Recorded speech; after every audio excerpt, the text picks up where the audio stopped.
Innal hamdalillah nahmaduhu wa nasta'inuhu wa nastaghfiruh wa na'udzu billahi min syururi anfusina wa min sayyiati a'malina may yahdihillahu fala mudhillalah wa may yudhlil fala hadiyalah. Asyhadu an la ilaha illallah wahdahu la syarikalah wa asyhadu anna Muhammadan abduhu wa rasuluh alladzi la nabiyya ba'da amma ba'du. Qala Allah Ta'ala fil Qur'anil Karim, a'udzu billahi minasyaitonir rajim. Ya ayyuhalladzina amanu taqullaha haqqa tuqatih wa la tamutunna illa wa antum muslimun. Yang paling utama, marilah kita panjatkan puji serta syukur kita kehadirat Allah Subhanahu wa taala yang mana atas berkat rahmatnya kita bisa berkumpul pada malam kali ini yang diiringi dengan rintik-rintik hujan, guys. Mudah-mudahan hujan yang turun pada malam kali ini menjadikan rahmat bagi kita. Amin. Alhamdulillah Allah masih memberikan kesempatan kepada saya untuk bisa berbicara di depan ini dan sekaligus bahan istighfar karena karena harus bisa dalam pengamalannya juga gitu. Oke, seperti kultum-kultum sebelumnya, jadi Ikhwan harus mengambil dari dua referensi buku, yaitu Kitab At-Tibyan dan Ta'limul Muta'alim. Karena kemarin yang dibawakan oleh Ustadz Fikri Kitab At-Tibyan, maka hari ini saya akan membawakan Kitab Ta'limul Muta'alim. Dari banyaknya bab yang dimuat oleh Imam Az-Zarunzi dalam kitabnya Ta'limul Muta'alim ini, saya memilih salah satu bab yang dirasa gitu. Salah satu bab ini adalah bab yang penting untuk dibahas gitu, yaitu tentang kasih sayang, nasihat, dan berbaik sangka gitu. Sebenarnya ketika kita berbicara tentang nasihat dan berbaik sangka, ini adalah salah satu yang berkesinambungan gitu dengan yang namanya kasih sayang. Karena nasihat sendiri bisa dikatakan adalah kasih sayang kita gitu. Ketika mengingatkan kepada teman misalnya. Atau berbaik sangka. Berbaik sangka juga ini adalah salah satu kasih sayang kita gitu. Karena kita masih mempereratkan ukhuwah kita gitu.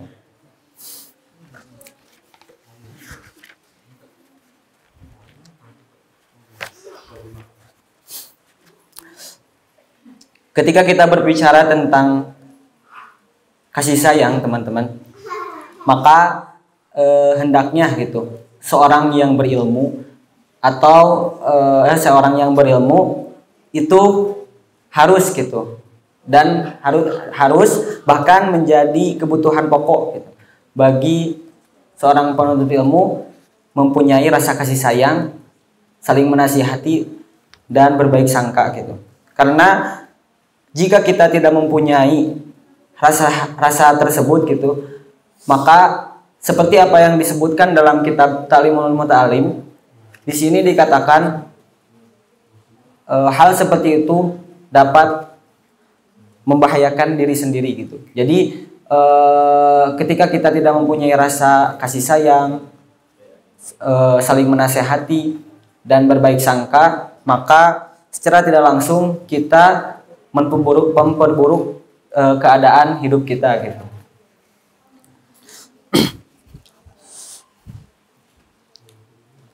Dan hal seperti itu tidak akan membawa manfaat pada diri kita sendiri.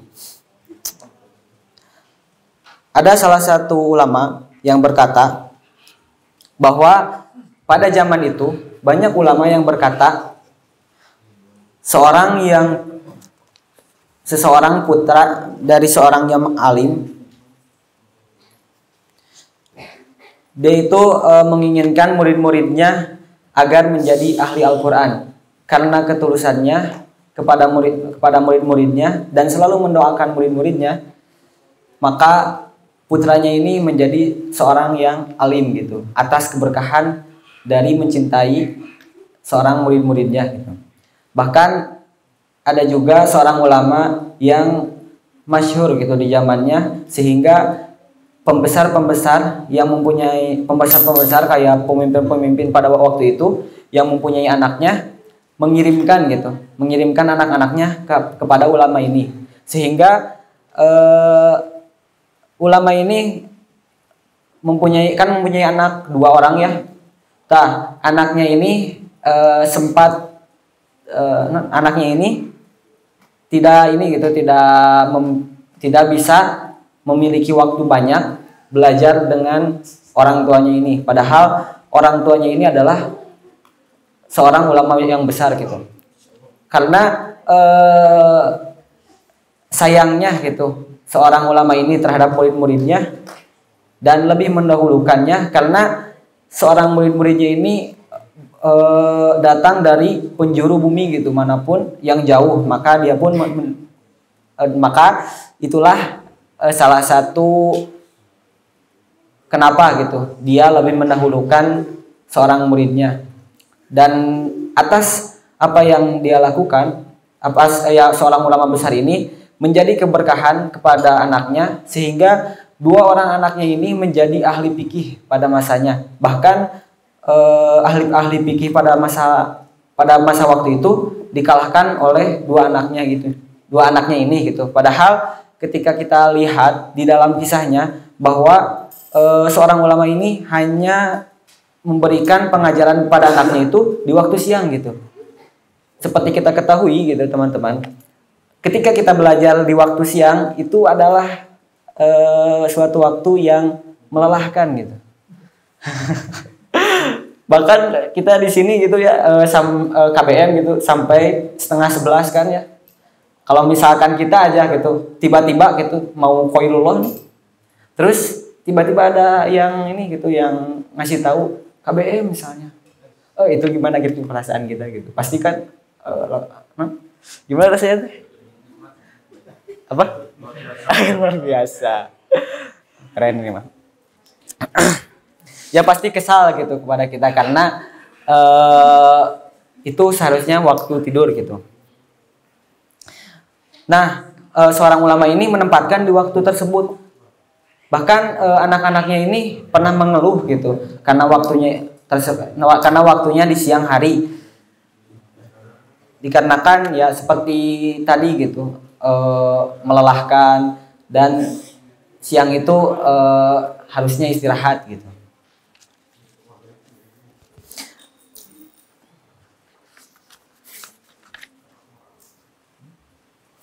Selain itu teman-teman, seorang yang mempunyai ilmu, seorang yang alim gitu, jangan sampai ada permusuhan gitu di antara sesama gitu. Bahkan di dalam kitab Talimut Ta'lim disebutkan bahwasannya jika kita ada permusuhan di antara sesama, maka itu secara tidak langsung akan membuka aib-aib kita gitu. Dan bahkan hanya membuang waktu-waktu saja gitu. Seperti apa yang telah dikatakan oleh Isa bin Maryam, bahwasanya dia berkata, bersabarlah atas satu gangguan dari seorang bodoh, niscaya engkau akan mendapatkan 10 kebaikan gitu. Dan janganlah kita berburuk sangka kepada seorang mukmin, karena disitulah sumber permusuhan gitu. Jadi sumber permusuhan kita itu salah satunya yaitu berburuk sangka di antara sesama muslim gitu. Jadi sebisa mungkin nih teman-teman, kita itu harus menjaga prasangka kita gitu. Jangan sampai prasangka kita itu buruk gitu kepada teman kita. Meskipun jika kita lihat gitu dengan zahirnya gitu, wah dia mah gitu kayak yang sengaja gitu ngelakuin ini ke saya teh, atau apapun itu yang dihasut oleh nafsu kita, jangan dibenarkan gitu teman-teman. cobalah untuk mengembangkan prasangkaan kita gitu. Sebisa mungkin ubah prasangka buruk menjadi baik gitu. Atas hal ini teman-teman, saya teringat dengan salah satu kisah yang ini menurut saya adalah kisah yang tidak disangka-sangka gitu. Bahkan seorang penulis di dalam bukunya itu menyebutkan bahwa ini adalah keajaiban gitu. Jadi ini adalah kisah tentang seorang keledai tua dan petani tua gitu. Ada yang tahu? Oh enggak. Nih saya kasih tahu ya, guys. Ngeri. Insya Allah. Jadi pada suatu ketika teman-teman, keledai tua dan petani ini berjalan gitu di waktu malam. Nah, karena waktu malam teman-teman, si petani ini tidak tahu gitu bahwasannya di hadapannya ada sumur tua gitu yang sudah jarang dipakai gitu. Jadi hanya sumurnya doang gitu, nggak ada timbaannya gitu. Nah, ketika melewat, petani ini itu tidak tahu gitu. Jadi ketika berjalan gitu, si keledainya itu masuk suatu sumur gitu. Masuk sumur itu gitu.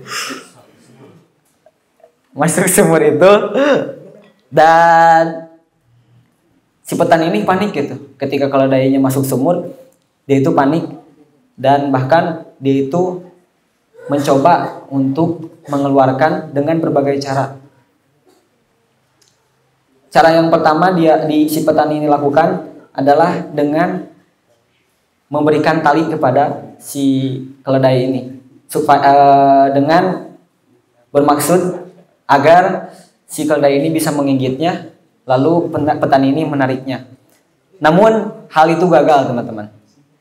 Maka petani ini melakukan hal yang lain dengan tali itu, yaitu dengan cara menyimpul tali itu dengan cara lasso gitu. Namun tetap gagal teman-teman. Sampai beberapa cara gitu yang petani lakukan tetap gagal gitu teman-teman. Petani ini merasa sedih gitu karena keledai kesayangannya gitu yang sering membantunya gitu dari mulai memajak sawah, membawa benih sampai membawa panennya gitu. Dan ini adalah salah satu pengabdian si keledai terhadap petani yang membuat petani ini timbul rasa kasih sayang gitu kepada keledai ini. Maka ketika kejadian tersebut petani ini sedih gitu. Dengan berbagai cara dilakukan namun masih tetap gagal. Maka tibalah larut malam gitu. Nah, petani ini sudah hampir putus asa gitu. Maka petani ini memberikan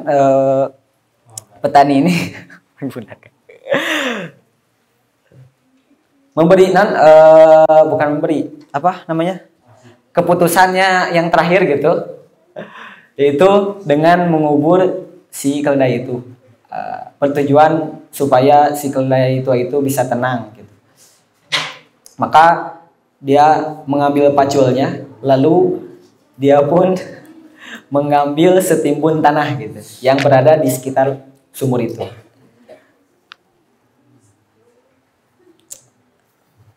Setimbun tanah itu petani masukkan ke dalam sumur itu. Ketika si tanah itu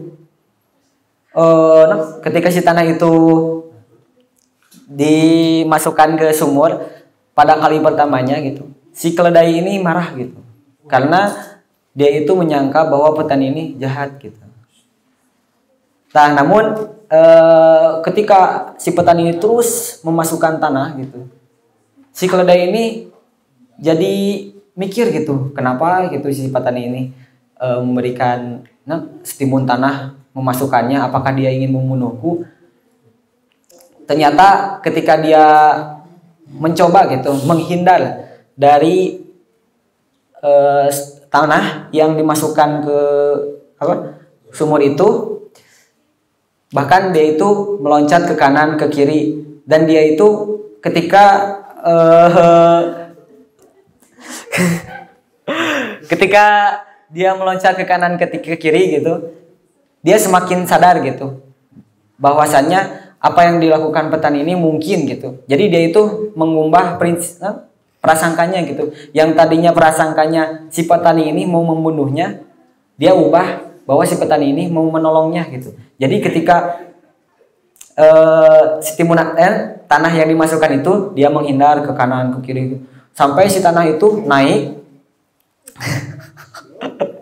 sampai si tanah itu naik, dan sampailah gitu pada puncaknya gitu, si petani ini lelah gitu. Jadi dia itu istirahat sambil berbaring di sebelah sumur itu. Maka ketika dia berbaring, tiba-tiba gitu ada yang loncat gitu. Apa tuh? Dan ternyata teman-teman itu adalah keledai yang tadi gitu. Jadi si keledai ini berbaik sangka gitu. Karena berbaik sangka si keledai ini, karena perbuatannya gitu berbaik sangka kepada petani, maka si keledai ini bisa selamat gitu. Coba gitu kalau misalkan si keledai ini dari tadi misalnya di bawah, dia itu menyangka petani mau membunuhnya gitu, mungkin dia benar-benar mati gitu karena timbunan tanah itu gitu. Tapi ketika dia mengubah prinsipnya berprasangka baik gitu, maka dia jadi selamat gitu.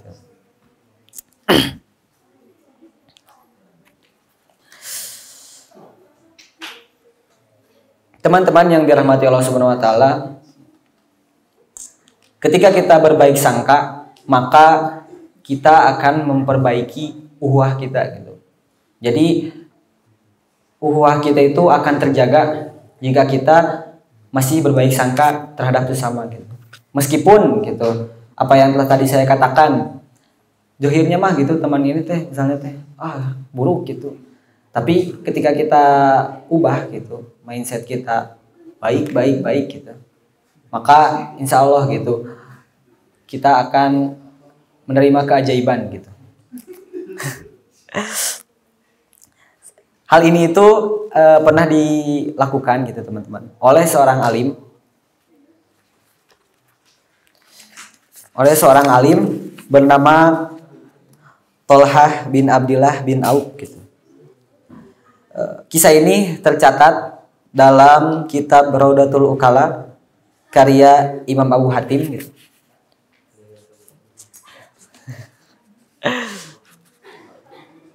Bahwasannya dia pernah dihadapkan dalam satu keadaan teman-teman, yang ini itu pertamanya dikompori oleh seorang istrinya gitu, yang bernama Aisyah binti Abdillah gitu.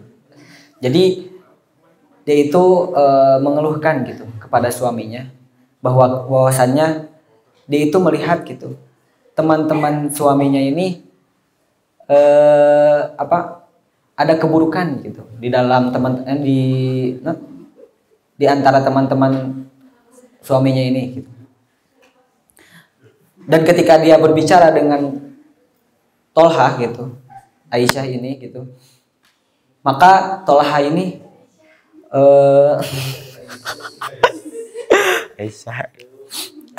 Tolhah ini gitu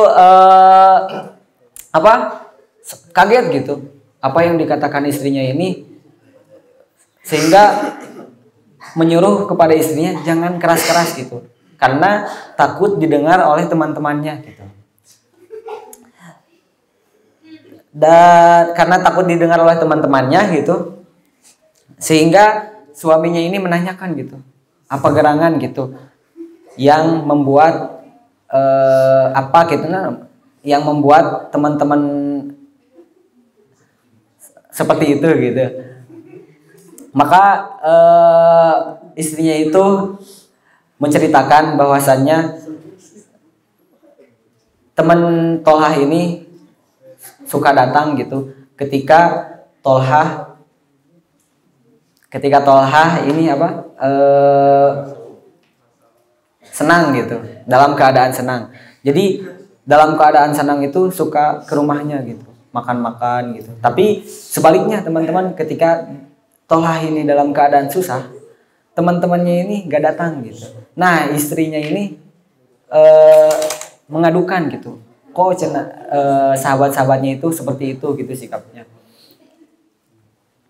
Maka Tolha ini justru bukan terpancing oleh perkataan istrinya ini gitu, melainkan dia itu mengembangkan prasangkanya dengan berkata bahwasannya ini itu adalah anugerah.